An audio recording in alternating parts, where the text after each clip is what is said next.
Oh shit, somebody help me, I can't breathe. Just calm down and bear with me, sir. All you have to do is take deep breaths in your nose and out of your mouth. That's all in your head. You know what? Fuck. I quit. I'm tired of this. All right. The chapter we're on now, class, is airway management, artificial ventilation, and oxygenation. Yay, boys and girls. All right, we skipped the introduction right on to respiration. What is respiration? It's also commonly referred to as ventilation or breathing. These terms are often used synonymously. However, there's that word, my favorite. There are true physiological differences between ventilation or breathing and the various types of respiration. Let's talk about it further. Respiration can be broken down into 4 distinct components: pulmonary ventilation, external respiration, internal respiration, and cellular respiration, and metabolism. They kind of threw me off the way they did the ands. But anyway, that was 4, right?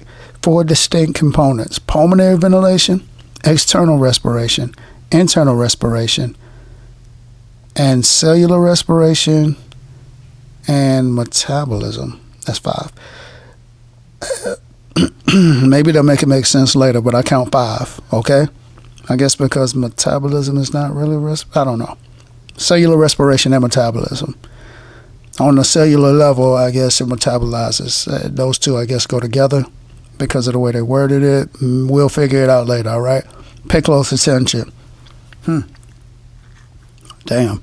Physiologically, the term respiration refers to the gas exchange process that occurs between the alveoli or cells in the capillaries, or to the utilization of glucose and oxygen during normal metabolism within the cells. What did they just tell you? What is respiration? I just told you. If you don't know, don't trip. This subject is hard for me too. All right. Respiration refers to the gas exchange process that occurs between the alveoli or cells in the capillaries, or to the utilization of glucose or to the utilization of glucose and oxygen during normal metabolism within the cells. The following is a brief summary of the components associated with respiration.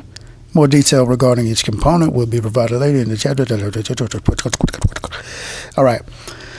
Pulmonary ventilation, or simply ventilation or breathing, is the mechanical process of moving air in and out of the lungs. It is related to minute ventilation and alveolar ventilation. All right, let's back that up and break this down. Pay close attention. What is pulmonary ventilation?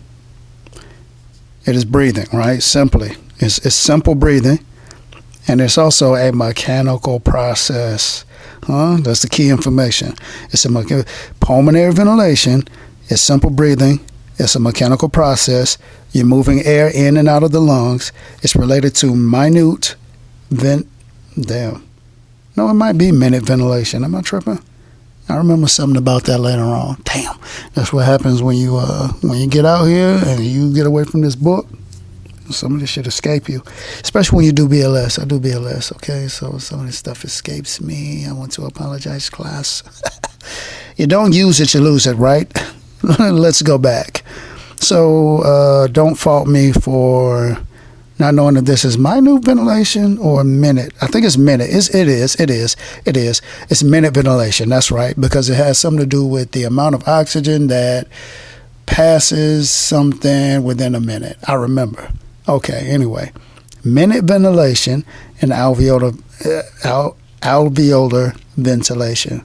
All right, let me go over that again. I got sidetracked. Real quick. Pulmonary ventilation is a simple ventilation or breathing. It is a mechanical process of moving air in and out of the lungs. It's related to minute ventilation and alveolar ventilation. Okay? External respiration. External respiration is the gas exchange process that occurs between the alveoli and the surrounding pulmonary capillaries. Okay? External respiration, gas exchange process.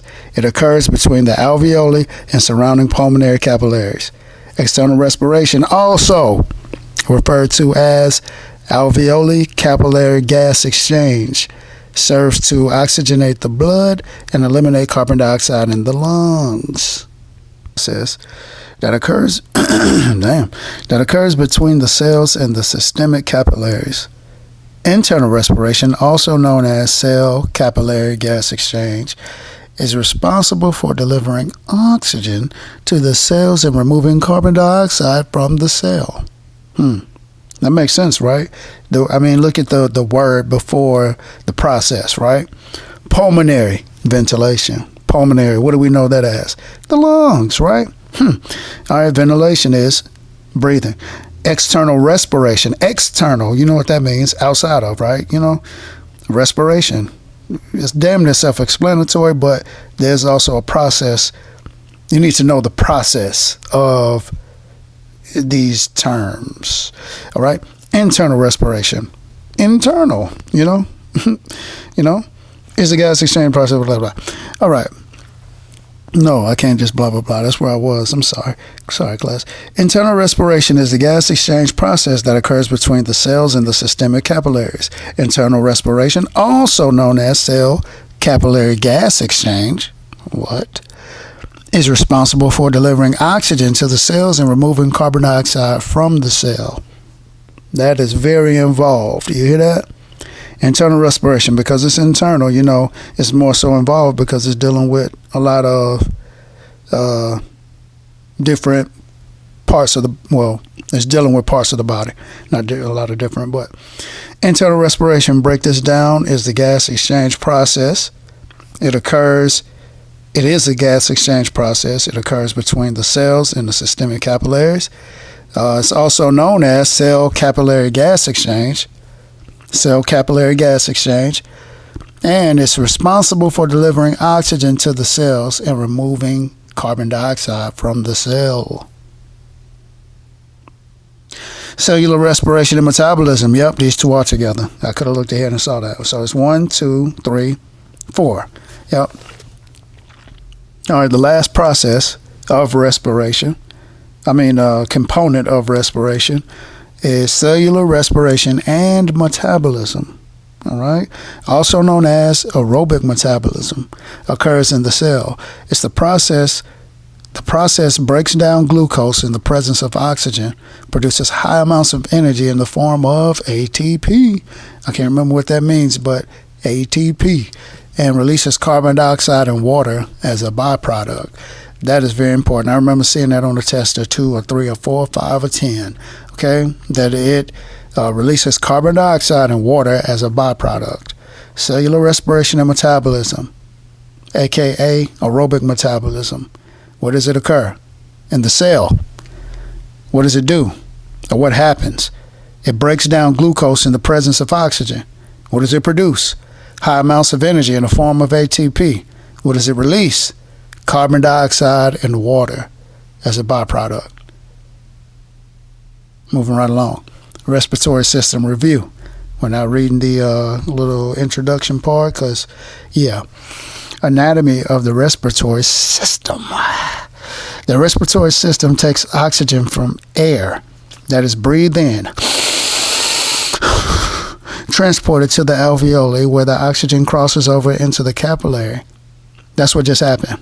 You see that? That was quick, wasn't it? That's what happened. The respiratory system takes oxygen from air that is breathed in, transports it to the alveoli where the oxygen crosses over into the capillary and attaches the oxygen to the hemoglobin on the red blood cell or dissolves it in the plasma of the blood.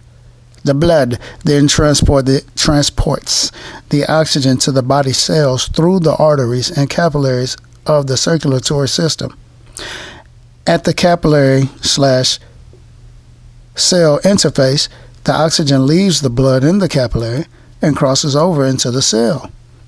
If the oxygen supply is decreased by an obstructed airway, inadequate breathing, ineffective oxygen exchange in the lungs, or an inadequate delivery system to the cells, the body cells will become hypoxic. Low, which is low in oxygen, you already know that class, and eventually die. The respiratory system is also responsible for eliminating carbon dioxide, the major waste product of cellular metabolism. When carbon dioxide crosses out of the cells into the capillaries and is carried by the venous system, veins, back to the lungs to be exhaled, the respiratory system is divided anatomically into the upper airway and the lower airway. Often, conditions are described as affecting the upper or lower airway. Right. It is amazing to me, and also this is how I sometimes get through tests. Like what they just broke down, like in great detail, is as simple as you going like this.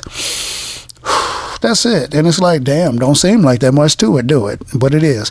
Even the 4 components that we read about: pulmonary ventilation, external respiration, internal respiration, cellular respiration, and metabolism, and then the anatomy of respiration. It's like, oh, this is so much. But the unfortunate part is when I sit there and I breathe, I'm not paying attention to everything that we just read that is happening, on the cellular level, in the lower and upper airways and all of that good stuff. And the oxygenation of the blood, it don't seem that detailed. It's just like, yeah, I'm breathing. So that kind of won't help you out on the test, but, just, man, retain this information. That's your best bet. So going back through this paragraph, the anatomy of the respiratory system. The respiratory system, of course, it takes oxygen from the air and it transports it to the alveoli. Oxygen crosses over into the capillaries. Capillaries lead to the blood, right? Yeah, lead to the red blood cells or hemoglobin. It dissolves. And the blood transports the oxygen to the body cells. At the capillary cell interface, the oxygen leaves the blood and the capillary crosses over into the cell. Now, and it also, of course, says if the oxygen supply is decreased by, different methods, obstructed airway, inadequate breathing, ineffective oxygen, then you can become hypoxic, of course. The respiratory system is also responsible for eliminating carbon dioxide, which is what? What is carbon dioxide in relation to your respiratory system or in relation to breathing, the body, whatever the case may be? It is the blankety blank blank blank. Right? Okay, I'll tell you. It is the major waste product of cellular metabolism. Don't forget that. Carbon dioxide. For some reason, I used to always think carbon monoxide, get them crisscrossed. But dioxide, okay? CD. It is the major waste product of cellular metabolism. Can I get a witness, somebody? All right. Let's talk about the upper airway, because the respiratory system is divided anatomically into two of them, upper, lower. We're talking about the upper. Upper airway extends from the nose, the mouth, to the nose and mouth to the cricoid cartilage, the most inferior portion of the larynx. This is going to be on the test. I guarantee it. Okay? The cricoid cartilage is the most inferior portion of the larynx. You got it? What's the most inferior portion of the larynx? Cricoid cartilage. That's almost a tongue twister in 2 words, okay? Cricoid cartilage is the most inferior portion of the larynx. All of this stuff that I'm about to read is going to be on the test in detail. I guarantee it, okay? I've taken them all. Don't forget this shit. All right. Let's talk about the nose and the mouth. Nose and mouth. Air normally enters the body through the nostrils. It is warmed, moistened, and filtered as it flows over the damp sticky mucous membranes lining the nose. Boogers.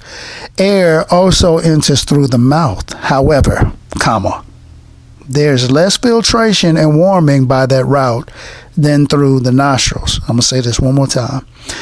Air also enters through the mouth. However, there's less filtration and warming by that route than through the nostrils. So you're better off breathing through your nose, right? Right. Because air breathing burns your stomach after a while anyway. Okay. The tongue is a common cause of airway obstruction in the patient with an altered mental status.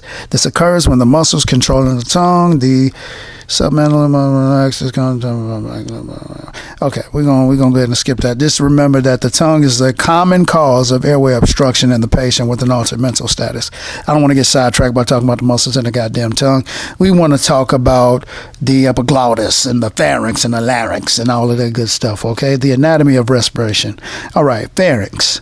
Air entering the body through the mouth and nostrils travels into the pharynx, aka the blank. Tell me now. That's right, the throat. That's what it is. The pharynx is also known as the throat. Air from the nasal passages enters through what is referred to as the nasopharynx. Okay? You have the pharynx, which is your throat.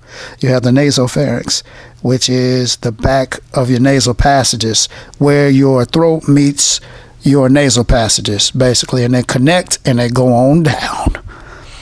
So air entering through the mouth travels through the oropharynx, both the oropharynx, which helps you oral, nasal, nasopharynx, nasal pharynx, oropharynx. Right, break that shit down. Both the oropharynx and the nasopharynx enter into the pharynx at the back of the throat. The pharynx must be kept clear because obstruction in it can prevent air from traveling into the lower airways, or the substance may be aspirated into the lungs, thus interfering with oxygen and carbon dioxide exchange in the alveoli. Makes sense, right? Right. Two passageways are found at the lower end of the pharynx. I'm going to say this one more time because we're about to introduce two new terms, class. Two passageways are found at the lower end of the pharynx, the trachea and the esophagus. Two passageways are found. Trachea, esophagus. Where are they? At the lower end of the pharynx. Okay? The trachea is the passageway for air traveling into the lungs. Air traveling into the lungs go straight through the trachea, okay? That's the passageway it has to take it. It can't go around. There's no speed bump. You have to face the trachea air. Okay. Food and water are routed to the esophagus, which leads to the stomach. Okay? That's the breakdown of that. Air goes to the trachea, right? Food and water routed to the esophagus. Epiglottis. The trachea is protected by a small leaf-shaped flap of cartilaginous. Yeah, I probably tore that shit up.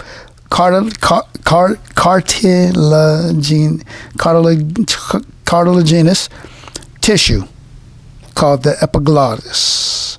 The epiglottis, what it is, it's protecting the trachea. It's a small leaf-shaped flap. It's cartilaginous tissue. Okay, that's the epiglottis. You're going to see leaf-shaped flap a lot, I guarantee it, okay? Leaf-shaped flap, epiglottis. Epiglottis, leaf-shaped flap, made of cartilaginous tissue, and it protects the trachea. This acts as a valve that closes over the opening to the larynx while food and drink are being swallowed.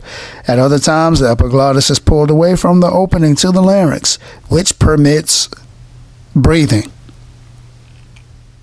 This controlled diversion usually works automatically. You hear that? To keep food and drink out of the trachea and air from going into the esophagus. At times, only at times, the epiglottis may fail to close. This has happened to everybody. And food or liquids can enter the larynx and the upper portion of the trachea, causing a patient to choke. Huh? But what do we call it? We say, damn, water went down the wrong pipe, right? Right. Then you start choking and coughing up a storm. You can't stop coughing for a long time. You can feel that shit back there. All right? That's why you're coughing. Your body is like, get it away, get it out of here. Because the epiglottis stayed open a little bit too long. Or maybe you was eating too fast. Or maybe your breathing and chewing is just off. I don't know. But I've done it a lot.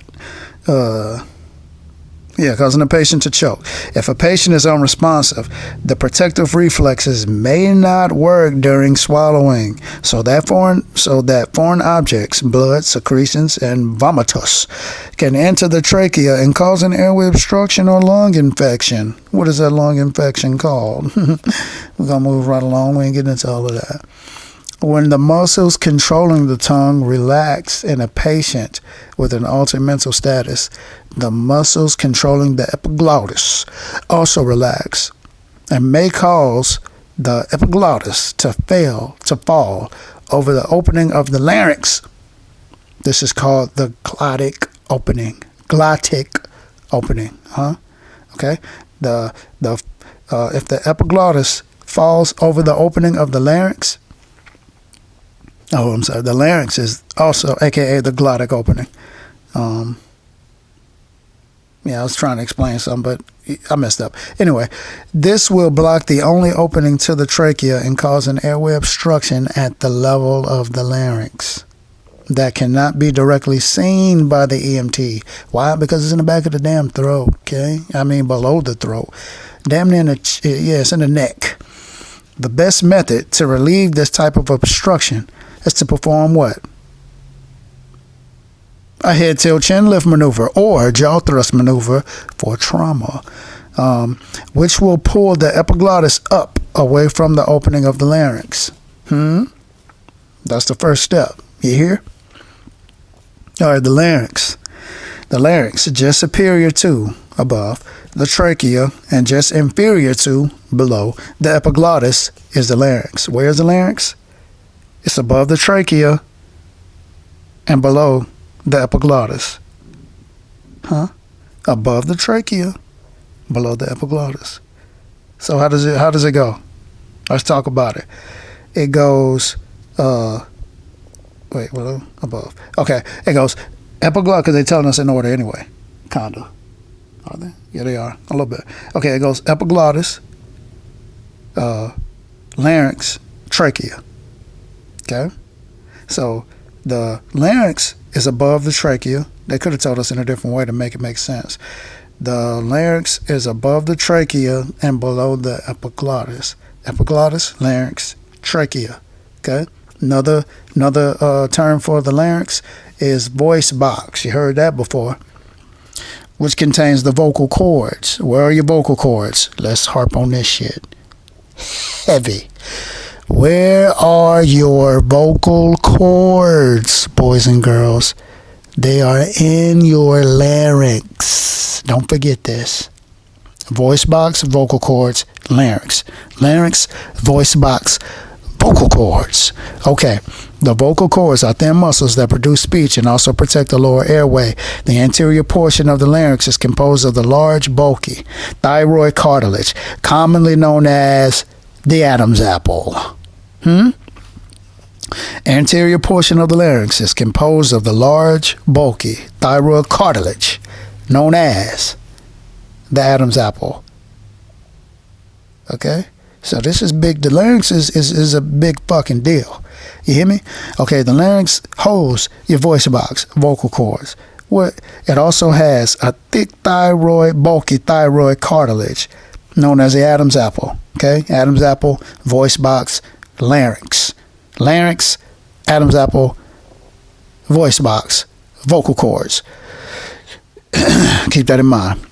Which can be felt at the front of the throat. Adam's apple can be felt at the front of the throat. The cricoid cartilage, which forms the most inferior portion of the larynx and is the only completely circular cartilaginous ring of the upper airway, is found at the lower portion of the larynx, just below the thyroid cartilage.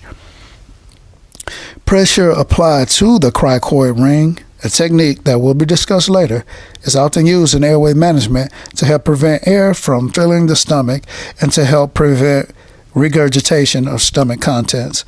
The larynx is a common site of airway obstruction in adults, infants, and children. What is a common site of airway obstruction? The larynx. Why? Apparently there's a lot of room in the larynx, right? So it's easy for something to get caught up right there. It's a lot of space for something to get caught up right there. Different sizes, something small, because there's a lot of components in the larynx. Okay, one more time. What's in the larynx? You're gonna love me for this. What is in the larynx? Come on. Yeah, that's right. The voice box, vocal cords, aka vocal cords, and a thick, bulky, I'm sorry, I don't know why I keep saying thick, a large, bulky thyroid cartilage known as the Adam's apple. Okay?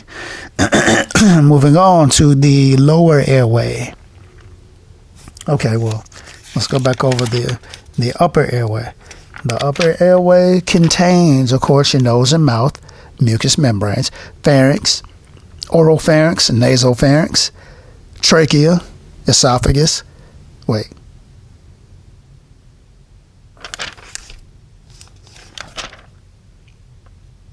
Yeah, my bad. Trachea, esophagus. I'm like esophagus. Anyway, yes and no. But anyway, trachea, epiglottis, larynx. And larynx. Okay. And the lower airway. Wait a minute. Okay, my bad. I said trachea because they have the word over here, and esophagus. That's why I was like, but. Okay, just read going back over because I don't want to confuse nobody. Let me just read the headers, okay? The upper airway consists of the nose and mouth, the pharynx, which is also contains broken down into nasopharynx and oropharynx, the epiglottis, and the larynx, okay? That is your upper airway. The lower airway is what I'm about to read right now, which contains the trachea. I don't want to confuse anybody. The lower airway extends from the cricoid cartilage at the lower edge of the larynx to the alveoli of the lungs. Okay? And of course, the larynx is above the trachea. So right after larynx is above the trachea. So right after the larynx begins your lower airway. Yeah, and it starts with the trachea, which is where? Inferior to the larynx. So, the lower airway. The lower airway extends from the cricoid cartilage at the lower edge of the larynx to the alveoli of the lungs. Trachea. The trachea, commonly known as the windpipe. Windpipe. What is the trachea commonly known as? The windpipe. Okay? It's the passageway for air entering the lungs. It extends from the larynx to the carina, the point at which the trachea splits into the right and left main stem bronchi, or bronchi, depending on how you want to say it. I say bronchi. I don't know. I think bronchi is somewhere else down the line, but anyway, maybe not. All right. The trachea extends from the larynx, below the larynx, to the carina. All right? Above the carina, And at that point, in the trachea, the carina is not that big, but I guess they'll get to that later. At that point, it splits. All right? Right and left, main stem bronchi. The anterior portion of the trachea is composed of strong C-shaped cartilaginous rings that provide support and structure. Damn, I can't talk. I'm trying. C-shaped cartilaginous rings that provide support and structure. The posterior wall of the trachea is made up of muscle and therefore is not a rigid structure. Bronchi and bronchioles.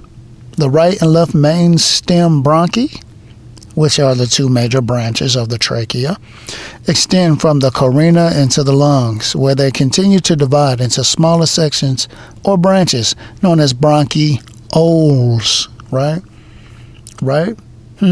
So bronchi is bigger. Then it breaks down into smaller sections or branches known as bronchioles, and it does look like a tree. The right and left main stem bronchi, which are the two major branches of the trachea. Right and left main stem bronchi. They extend from the carina into the lungs, where they continue to divide into smaller sections or branches known as bronchioles. The bronchi are larger airways and contain cartilage. The bronchioles, which become increasingly smaller as they continue to branch, are lined with smooth muscle and mucous membranes. The smooth muscle can contract, and the mucous lining can become inflamed and swollen, severely narrowing the diameter of the bronchiole and causing lower airway obstruction, as is seen in asthma.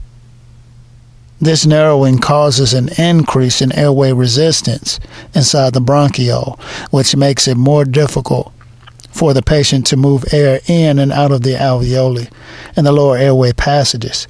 An increase in airway resistance causes the patient to work, page turn, harder to breathe, which may lead to fatigue and failure of the respiratory muscles. This will produce ineffective and inadequate ventilation and oxygenation, leading to cell hypoxia. Lungs. What about lungs? The bronchioles terminate in thousands of tiny air sacs in the lungs. These are called alveoli. Each air sac is wrapped in a web of thin-walled capillaries, referred to as the pulmonary capillaries. This is the site for gas exchange between the alveoli and the blood in the capillaries. What is a site for gas exchange? Tell me now.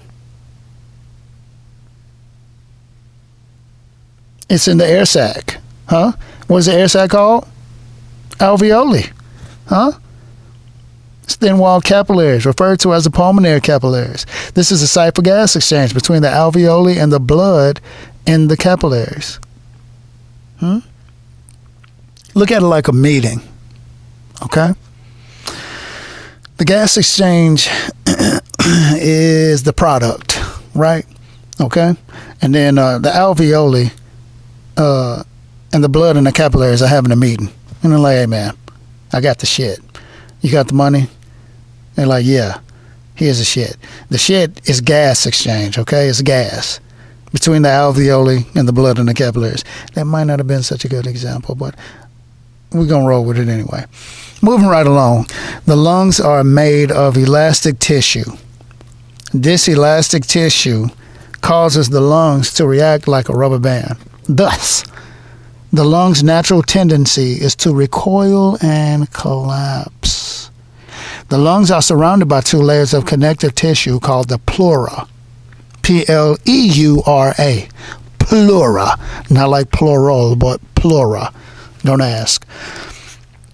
Okay, the visceral pleura is the innermost covering of the lung. The parietal pleura is a thicker, more elastic layer that adheres to the inner portion of the chest wall. So it's like a bag and then another bag inside of that bag, right? The visceral pleura is the innermost covering of the lung, innermost, all the way on the inside. The parietal pleura is a thicker, more elastic layer that adheres to the inner portion of the chest wall, so it's on the outside. Okay, on the outside of the lungs. Okay. Between the two layers is the pleural space. To give yourself an idea, like I just said, because that's how I used to try to help myself remember, because this part confused the shit out of me. I ain't gonna lie to you. It's hard to remember, like, so I always try to break shit down in my brain and make it real simple. Like Like I just said, 2 plastic bags. So you take a bag and you put a bag inside of another bag. That space, the bag on the inside, that portion of that bag is the, what was I? That's the visceral pleura. Okay, the bag on the inside, the lining of the bag. The bag on the outside, which is, you have to, well, I guess you can take a bag, put it inside of a bag, and then imagine it inside of something else. Or you can put it inside of a container, something that you can see. And that'll give you the chest. You have the chest wall, which is the container that it's in. And then you have the bag right next to the chest wall, which would be the parietal pleura. And then the one inside of the parietal pleura is the visceral pleura. Okay, and then the space in between the visceral pleura and the parietal pleura, or the 2 bags, is called the pleural space. Right? That small space has negative pressure. Why? Because it's closed off, right? It's inside on the inside, All right. The pleural space contains a small amount of serous fluid, that word. Serous fluid that acts as a lubricant to reduce friction when the layers of the pleura rub against each other during breathing. You can also simulate that. You can, that same bag that you have inside of a bag, that's inside of a container or whatever, which is simulating, of course, the chest on the outside, the visceral pleura, the first bag, the parietal pleura, the first bag, the visceral pleura, the second bag, okay? The serous fluid, you can take some oil, some water even, just some water, and put it between the 2 bags. Or put it in the outside bag. You have a bag inside of a bag, so you put it in the outside bag, not the one that's inside. And that shows that liquid between those 2 layers. Okay, and that liquid would be serous fluid. You can't really label that. You can label the bags, and you can label the container, but the fluid, you need to remember that it's called a serous, or serous, serous fluid. That fluid acts as a lubricant to reduce friction when the layers of the pleura rub up against each other during breathing. Since the lung tissue wants to recoil and collapse, because of its elastic properties, it is always tugging inward toward the midline of the body. However, the parietal pleura connected to the chest wall retains the lung structure and prevents them from collapsing. Damn, so your lungs like, I can't take no more. I want to collapse. And the parietal, where is it? And the parietal pleura is like, no, we're not doing that. Not today. Not today. All right, I'm going to hold you up. I got you. So the lungs are leaning on the parietal pleura because it's a thicker, more elastic layer. So and it adheres to the chest wall. So it's able to hold up the lungs because it's elastic, it's thick, it's strong. The lungs are, I don't remember reading that part, I guess because I didn't really digest it. But the lungs seem like they want to give up, and the parietal pleura is like, no, bitch, no. So, okay, the lung tissue wants to recoil and collapse because of its elastic properties. Oh, because it makes sense because the lungs are, what are they doing? They're continuously working, right? So they tired. They continuously working. And it is always... I need an oil change. It is always tugging inward toward the midline of the body. However, the parietal pleura connected to the chest wall retains the lung structure and prevents them from collapsing. Come on, say it with me, everybody. Thank you, parietal pleura. The serous fluid between the attached parietal pleura and the visceral pleura, which is always tugging inward, creates a water glass effect.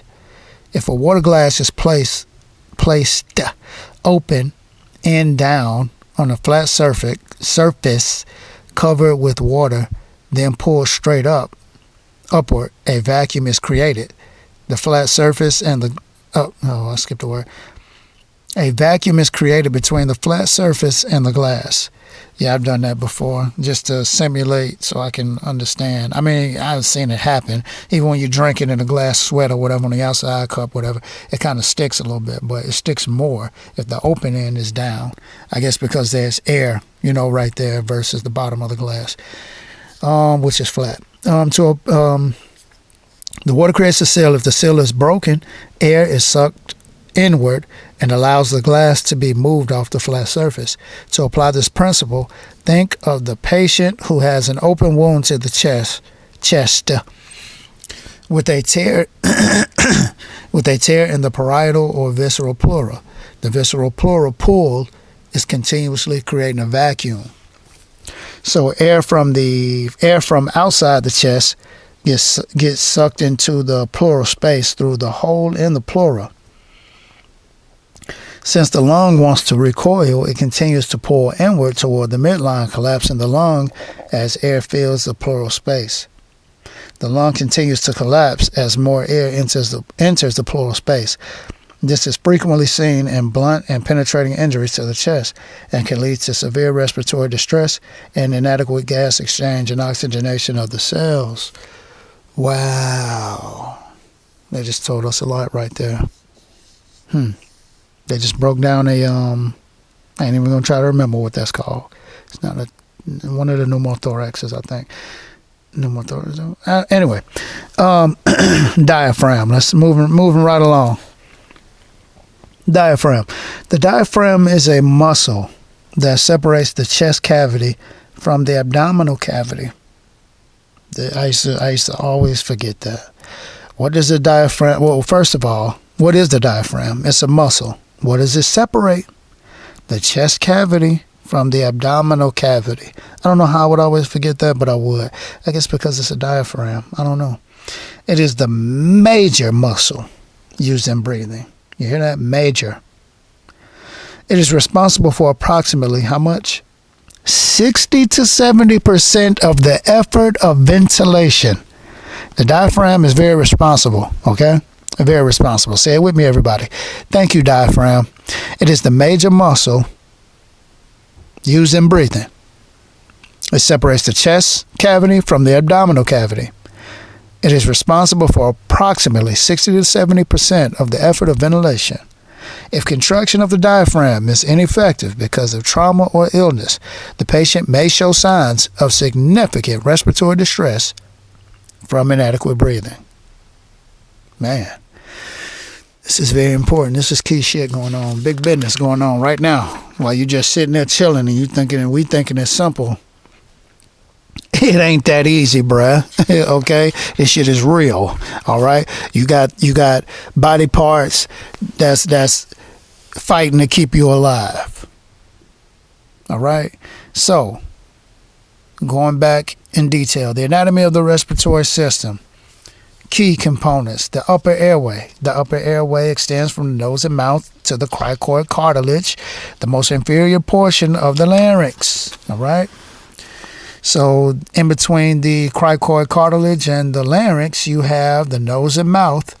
You have the pharynx, which also consists of a nasopharynx and an oropharynx. You have the epiglottis, and you have the larynx. And what does the larynx contain? The voice box, vocal cords, and the Adam's apple. All right? Now, the lower airway. The lower airway extends from the cricoid cartilage at the lower edge of the larynx to the alveoli of the lungs. In between that, you have the trachea. The trachea sits just below the larynx. All right? Another name for the trachea is the windpipe. All right? It extends from the larynx to the carina. The trachea goes from below the larynx to above the carina. Okay? All right. The carina, the trachea splits into the right and left main stem bronchi. So you get into the bronchi and bronchioles, which is below the trachea. Right and left main stem bronchi. Two major branches of the trachea. which are the two major branches of the trachea. Sorry, boys and girls. All right. And then the bronchioles. The bronchi lead to the bronchioles, which are smaller airways, okay? Smaller airways. The bronchioles lead to the lungs. They terminate at the lungs. And then, after the lungs, it breaks down into, they're breaking down parts outside of the lungs. You have your pleura, 2 layers of connective tissue, the pleura, you have the visceral pleura. I'm not going to get into all of that. I just want you to remember the part about the bag, the other bag, the chest wall, the liquid in between the two, the serous fluid in between the two. Remember that. I'm not going to try to break all that down real quick because that is, you need details with that. So the trachea, lower airway, trachea, what was I? Lower airway, trachea, below the larynx. You have the trachea, then the bronchi and bronchioles, then your lungs, and then your diaphragm.